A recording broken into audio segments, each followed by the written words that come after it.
This is problem 1 on practice exam 1 of chapter 2 in the book Problem Solving with Differential and Integral Calculus. The acceleration due to gravity at the surface of the Earth is about 21 miles per hour every second. A marble is released from rest. Initial speed is 0. What is its infinitesimal speed, dv, after falling for the infinitesimal time, dt? Let's think about this one before we even consider b, c, and d. This is a great test of your fundamental understanding of differential calculus. I release something from rest.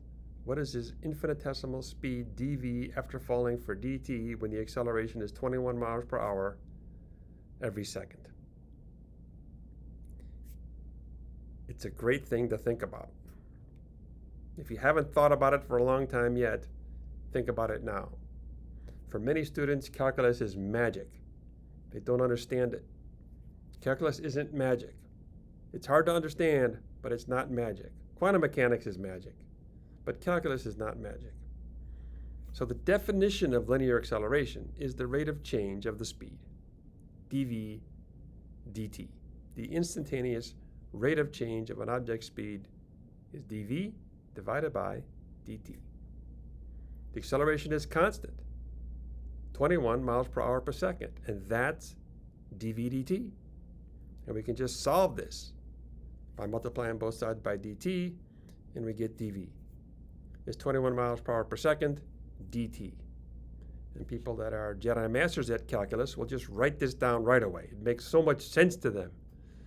The rate of change is 21 miles per hour per second, and it has changed for dt. If it starts at rest, it gets up to dv, of course. We don't expect you to be a Jedi Master yet, but you're on your way. Part B, ignoring air drag, calculate the speed after falling for time t. So nothing infinitesimal here. It falls for 2 seconds or something. How fast is it going? Well, pretty straightforward. V is 21 miles per hour per second, t. If it falls for 2 seconds, it's going to get up to 42 miles an hour, right? Gravity changes it by 21 miles per hour every second. After 3 seconds, it's going about 63 miles an hour. Part C, ignoring air drag, calculate the change in speed of the marble dv in the time interval from t to t plus dt. So now we're not starting at 0. We're starting at some later time, for example, 2 seconds. How much does the speed change in the interval from 2 seconds to 2 seconds plus dt? Or from 3 seconds to 3 seconds plus dt? Again, if you understand calculus fundamentally, you just write it down. It's obvious to you if you understand. It's the same thing as part A. dv is 21 miles per hour per second, dt. What else could it be? Part D, why do we have to ignore air drag in parts B and C but not part A? Well, part A, the drag is proportional to the square of the speed. You have to be moving for there to be air drag. And in part A, you're not moving. You start at rest and you get up to dv. So the air drag is infinitesimal. The only force is gravity. But if something's falling for 3 seconds, there could be significant air drag. It depends what's falling. If it's a cannonball, there's not going to be a lot of air drag. If it's a paper cup, there's going to be a ton of air drag. All right? So after 3 seconds, it wouldn't be going 63 miles an hour if there were air drag. So now let's really try to understand what's going on here by looking at a graph. So there's the speed versus time of a normal object.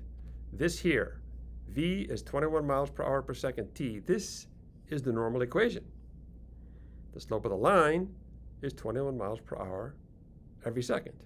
After 3 seconds, it stops to 63 miles an hour. After 1 second, it's up to 21 miles an hour. The speed versus time for an object dropped from rest. The slope of the line at 0 is 21 miles per hour per second. The slope of the line at 2 seconds is 21 miles per hour per second. The slope of the line is dv dt, and that's the same everywhere. 21 miles per hour per second. Hopefully, we're building a fundamental understanding of the infinitesimals, and that's what this is all about.